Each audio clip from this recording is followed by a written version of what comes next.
What is going on, everyone? My name's Andy. Welcome back to another FPL video, and today it's the Game Week 11 preview. Good few things to talk about today. Leicester, obviously, I think it's very difficult not to talk about them after they won 9-0 against Southampton. Looking at Man City assets, does Otamendi need to go, Aguero need to go, etc. A few other bits, as well as the captaincy as well, having a look who might be the best option. Before we jump into all the content today, just wanted to let you know this video is kindly sponsored by the guys at OneFootball. If you've not already tried it out, why not? It's completely free on Android and iOS. Just search for OneFootball on the stores or click the link in the description below. Loads of team news, football news, live scores, all the good stuff that you want as an FPL manager. So to make sure to check it out, like I say, it's completely free. Link in the description below or search for OneFootball on the Android and iOS stores. Let's jump into it. So we'll start off with Leicester. Obviously, like I said, very hard not to talk about a team that's just won 9-0, equalled a record set by Man United back in 1995 against Ipswich. So a huge win. And obviously, Jamie Vardy and co did extremely well, lots of goals, plenty of assists, etc. So looking at Leicester as a whole, last 4 game weeks, they've had 36 shots in the box, which is pretty impressive, although 16 of them did come against Southampton. Now, I've said a few times before, Leicester haven't been doing too well this season in terms of the amount of chances they've created, shots in the box and stuff like that. But obviously we know that Jamie Vardy's pretty clinical. He doesn't necessarily need a huge amount of chances to score goals. So I don't think we're too worried about that. And for the whole season, they're only beating Sheffield United, Bournemouth, Wolves and Newcastle for attempts in the box. So it's not too great, but they're doing pretty nicely without it. So I wouldn't worry too much about that right now. The question is Jamie Vardy now essential? He's the top scoring player in FPL. Obviously makes him the top scoring forward. 9.3 million now he's gone up to in price. But still a lot cheaper than the likes of Kane, Aubameyang, etc. Now, it's Crystal Palace away up next. Now, could he get a monster haul in that game? Quite possibly. But it's worth noting that a lot of the goals this season have obviously come against Southampton and Newcastle, who they scored plenty of goals against because those teams had 10 men. Now, that's not the whole story, though. If you look at Jamie Vardy, he's scored 4 goals in the 8 games outside of those fixtures. And also has 1 assist, so 5 attacking returns in 8 games is not too bad for his price. Does it make him essential? Possibly not, but the upcoming fixtures are pretty good. He's absolutely nailed, clinical, and on penalties as well, so there's not too much to dislike. And also worth noting that yes, he's only scored 5 attacking returns in the 8 games outside of Southampton and Newcastle, but they have played Wolves, Chelsea, Man United, Spurs and Liverpool, so the fixtures have not exactly been super easy for Leicester, and they've still come out on top. In terms of how many points they've got this season from both an FPL point of view and a Premier League point of view. And if you look at the upcoming fixtures, okay, Crystal Palace away is maybe not ideal. Arsenal at home, don't really know what to make of that fixture, but I'd expect Leicester to do pretty well in it. Then it's Brighton, Everton, Watford, Villa and Norwich to come up until we get through kind of mid-December. So the fixtures are looking pretty nice. He's looking in a really good place to keep up these points. So I think, Vardy, essential? No, I'm not going to give him that tag, but an extremely good option if you can afford him. I would definitely be looking to bring him in. Looking at other areas of the team, defence, I'm still not convinced by a double-up. Some people are looking at that now. Obviously, Chilwell had a monster score. I think him and Ricardo are fine, but when you look at their stats up against other defenders, they're not exactly blowing them out of the water for chances created or shots in the box. So I'm not really, massively interested in bringing him in. I think if you've got a spare Leicester slot, you've not gone for Soyuncu, and the fixtures okay that are coming up are okay, then you could look at bringing them in, but I don't think there's a mad rush to jump on their defenders. When you look at the midfielders, it's kind of the same. Perez 8 shots in the box in the last 4, Maddison 5, Tielemans 5, Barnes 4, chances created, Barnes actually highest, 9 chances created, Tielemans is 7, Maddison 4 and Perez is 3. So underlying stats are fine, and like I say, if you're creating chances with Vardy, he's obviously going to put those chances away more often than not. But they're not exactly blowing other midfielders out of the water. So the fixtures are good. I think Jamie Vardy is obviously the key one to look for. You could go for someone like Tielemans and Barnes. Obviously, Barnes and Perez have kind of been in and out of the team this season, so they're kind of playing a more 4-1-4-1 formation now, which means both of them are in the team.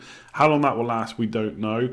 But Harvey Barnes is a pretty good price. Perez, obviously, you could look at him as a possible streaky player. I don't know if that's just a good way of telling yourselves that it's a good time to bring him in, but obviously he did get the majority of points in the last game. So I probably want to see a bit more of him with Arsenal away, or with Palace away and Arsenal at home up next, and then let's reassess it. They're still playing the same formation. Barnes and Perez are still getting minutes, still good underlying stats. We could go for him, but I think Jamie Vardy's got to be the one. Good fixtures coming up. absolutely nailed penalties, etc. Other Leicester options are good. I just don't think they're absolutely essential to bring in. Try and ignore the 9-0 result. That's obviously not going to happen too often. So I know Man City are probably a team we could easily discuss every single week because they're so good and we always want their FPL options in our sides. But I do think there's a few things to discuss this week, mainly around people worried about Aguero. Obviously hasn't started every single game in the league. Jesus has been causing a bit of problems to owners there. And Otamendi also seems to have lost his place as well. And that's kind of a player that I'm worried about because I own Otamendi, although I don't own Aguero. Which is looking not too bad at the moment, or is it? So we'll discuss that. So Aguero is obviously a spanner in the works. Him and Jesus started in the League Cup against Southampton. That's probably actually more frustrating in some ways, because I think if one of them had started, then you would have got a good idea that the other one would probably have started in the league. But now it's not necessarily looking like that's the case. Aguero did get 2 goals in that game as well. Jesus got nothing and was subbed on 85 minutes. Aguero played the full game.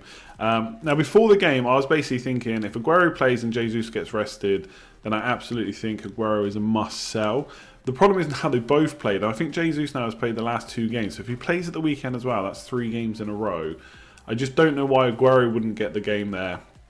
And I think as an owner now, if I owned Aguero, I'd actually be much more happy about what happened in that league game. Now, don't get me wrong, trying to guess Pep Roulette is almost impossible. I'm just trying to give you some reasons of why it might not be too bad owning Aguero now. Now, the key question is, will he start? I think there's a better chance now than before the League Cup game, or at least I'd be more confident now. The key question is, can you captain him? I think if you think he's definitely going to start, then he's obviously a good captaincy option. Southampton at home is a good fixture. I don't think you need to overthink that. But you'd have to be pretty brave given how things have gone with him in the league. So definitely think if you've got him, I'd probably think about keeping him for this week and then reassess next week. Obviously, you've got the likes of Vardy going up in price. Whether or not he'll go up again before the end of the week, I don't know. But he's obviously a good switch longer term because you know he's absolutely nailed, as we've just spoken about. But I think Aguero, you can make the argument to keep him this week. Captaincy, though, is a little bit trickier.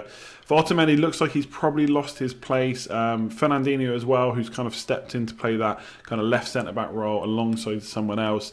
Was suspended for the League Cup game as well, which makes it even more likely that he plays in the league, which is obviously a bit of a worry because Stones could play next to him. Obviously, Rodri's out at the moment, but when he comes back, he could play there. So Otamendi is now a bit of a liability, and I think long-term you have to get rid of him. Now, the question is, you have to rush to get rid of him this week. I'm an owner, and my instinct is to sell him for maybe someone like Cancelo, Mendy, or maybe a Man United defender, which I'll talk about in a minute. But I'm thinking maybe, just maybe, you could risk keeping him for this Southampton at home game if you've got a good defensive option on the bench that can come in for him. So I've got Tomori away to Watford and Soyuncu away to Palace as well. So I could just hope that one of those two gets points again and comes on for Otamendi, and then go into next week with 2 free transfers. And that's really the key thing. It's not that I think Otamendi is a keep, because even if he plays against Southampton, you're always going to be worried that he misses out in the following weeks. But I think having 2 free transfers could be pretty big.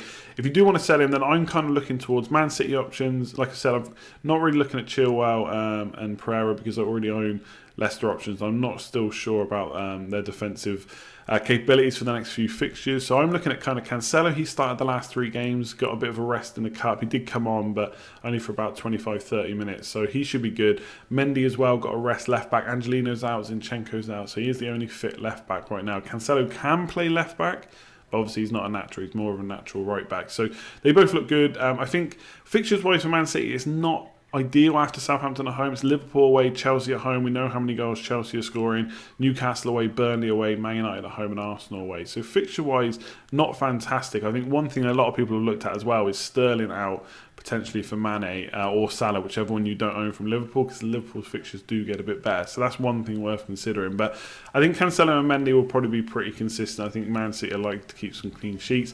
The other option is Man United. Defensively, at least stats-wise, have been sound all season. Hopefully they can convert that into some clean sheets soon. Bournemouth away, obviously struggled for goals in the last couple of games, as Wilson owners will know. Brighton at home, Sheffield United away, Villa at home. They're all good fixtures over the next 4. So I'd be looking at maybe Maguire or Wan-Bissaka. But I don't think Otamendi is a must-sell. I definitely don't think Aguero is now. But if you want to get them, there's some players to consider. Obviously, Aguero to Vardy looks a bit obvious right now after that 9-0 win. So looking at captaincy, talking about some players I've not put up on the image. Obviously, you can still captain them. There's still options. And one of them's probably a little bit harsh. Vardy, obviously, in really good form this season. Just come off the back of a hat-trick against Palace away.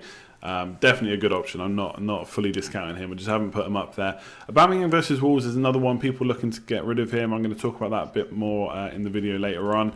I think versus Wolves, I can see why you keep him. I'm just not sure I'd expect too much of a big score against Wolves. I think defensively they're pretty good. The only thing obviously to consider there is Bolly is out, which could weaken them a little bit. But I think overall as a team they're pretty solid defensively, so I'm not sure about that either. And then Son, Kane versus Everton. I've just not been sure about Spurs all season. Son's actually someone that I might look to get in a couple of weeks' time, but right now I'm just not sure I'd be captaining him against Everton away.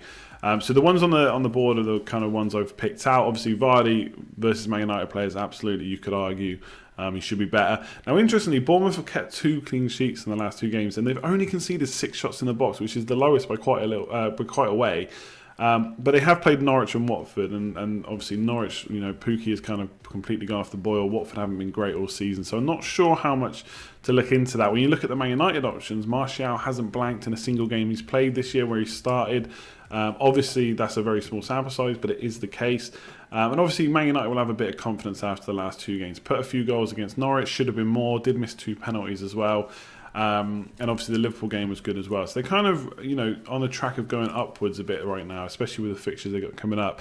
And Rashford, interestingly enough, has only got 6 less points than Salah and 8 less than Sterling for the whole season, which I'm not sure many people would realise without obviously going to check. So he could be an option against Bournemouth as well. So defensively they've done okay in the last 2 games. I wouldn't necessarily expect that to continue. Man United could be an outside bet. I think with Liverpool, obviously always good options, especially against Villa, right up there in terms of shots conceded at home. So it's a good away match for Liverpool to have. I think the only thing with Salah that would concern me is that ankle injury. Obviously he did come off in the last game because of it, and it has been kind of niggling away at him over the last few game weeks. So it'll be interesting to see what Klopp says there. And obviously Mane, a great option down that left side, and potentially even sometimes comes in and plays a bit more centrally as well. So I think outside of Man City, they're probably the best option. Chelsea done really well away from home. Obviously they've got Watford, which is a good side to play right now, I think. They've scored 4 versus Burnley, 4 versus Southampton, 5 versus Wolves and 3 versus Norwich. Obviously did blank in the opening game week, but have done pretty well since then away from home. So I think Mount and Abraham are nice outside punts this week. I think Pulisic and Hudson-Odoi are just too risky. You just don't know which one's going to start at the moment. And then the standouts for me, obviously got to be Man City. I don't think you need to overthink this. I see people saying, Southampton aren't going to concede 9 again. They're going to shore up defensively. Of course they are. They're not going to concede 9. I think everyone knows that. But they're still going to concede goals, you'd imagine. Man City rested players. De Bruyne didn't start. Cancelo didn't start. Mendy didn't start. Sterling was completely rested. Wasn't even in the squad. And they still put 3 goals against Southampton. So I'd imagine they go back to a normal kind of formation and personnel against them in the league. And why can they not score another 3-4 goals against them? So I think they're definitely the best option. Sterling the standout because he got a full rest. De Bruyne has been great at home. The only thing with De Bruyne is, will he play a bit deeper? With Rodri out, Fernandinho maybe playing centre-back, then him and Gundogan could play quite a little bit deeper than perhaps he has throughout the season. But I think him and Sterling are both good options. And Aguero, if you're feeling brave, really good option too. So a few other bits to consider that people kind of asked me about on YouTube and Twitter when I put out the kind of message asking for topics for this video. So one of them was Liverpool double defence. Obviously a lot of us started the season with that. And now a few people are considering going back to it. Obviously both players doing quite well this season. Not at the top of the charts just yet, like completely at the top. I expect that to change as the season goes on. Upcoming fixtures are pretty good. They've got Man City at home after Villa away, which is not probably ideal for clean sheets. I would expect Man City to score there. Then it's Palace away, Brighton at home, Everton at home, Bournemouth away and Watford at home. So definitely fixtures where they could get some clean sheets there. So I don't think a double up is the worst idea. In game week 18 they will blank. They're not going to play their fixture because of the other cups they're in. But I think that's far enough away not to worry about it just now, especially if you go for 2 defenders, because you've obviously got defensive options on the bench which can come in for that one game. So they're doing well defensively, but last year they were pretty much second for everything behind Man City. This year not so much. So for shots conceded in the box, they're behind Everton, Chelsea, United and City this year. Now it's not too much of a difference. We're only talking a couple of shots here or there. It's interesting that they're not doing kind of second best like they were last year. So maybe a little bit of a worry. But like I said, the fixtures coming up are pretty good. The one thing to consider as well, though, if the fixtures are good, that could be good for an attacking double up. As Man City's fixtures maybe get a little bit worse for attacking points, you could maybe go Sterling to Salah or Mane, like I mentioned earlier in the video, and do the Liverpool double up in attack rather than defence. So that is an option. Obviously, once you go to defence, you can't do that. So just consider that if it's something that you might want to do. going forward. In terms of cheap forwards, obviously people are getting worried. Pukki's not doing anything. Jimenez blanked in the last game. Morpay, yes, he's got Norwich at home, but then the fixtures get pretty tricky for Brighton.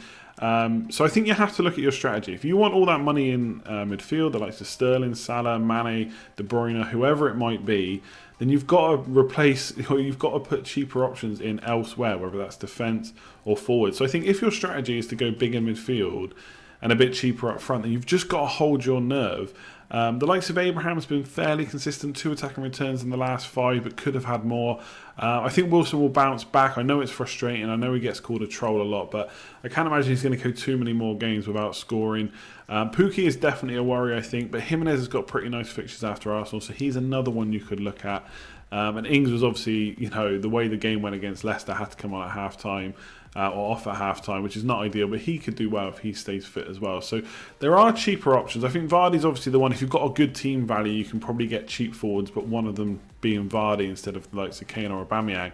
And you've got to look at that as well. If you're going to put more money into forwards, who are you going for? Aubameyang, Kane, Aguero, who you're now not fully kind of trusting him to start every single week. Are they better options than Salah, Mane, Sterling, De Bruyne? Probably not. So I do think with cheap forwards, you've got to hold your nerve. If that's your strategy, just stick with it. They will return the points. You shouldn't be expecting points every single week from them anyway. So fingers crossed, they will keep it up. And then Aubameyang, this is a really hard one, I think, because I would be tempted to keep him for Wolves at home, but at the same time, if I owned him, I know I'd be itching to get rid of him. They've got Southampton, Norwich and Brighton in the next 5, but they do play Wolves at home and Leicester away before that. So I think if you're looking to get rid of it, you don't need to keep him at the same price. You can go down to the likes of Vardy, Rashford, or even cheaper and put that money elsewhere. I don't think there's any issues with doing that this week. Would I do it for a hit? Probably not, but you're just not sure what Arsenal side is going to turn up. They rotate so much.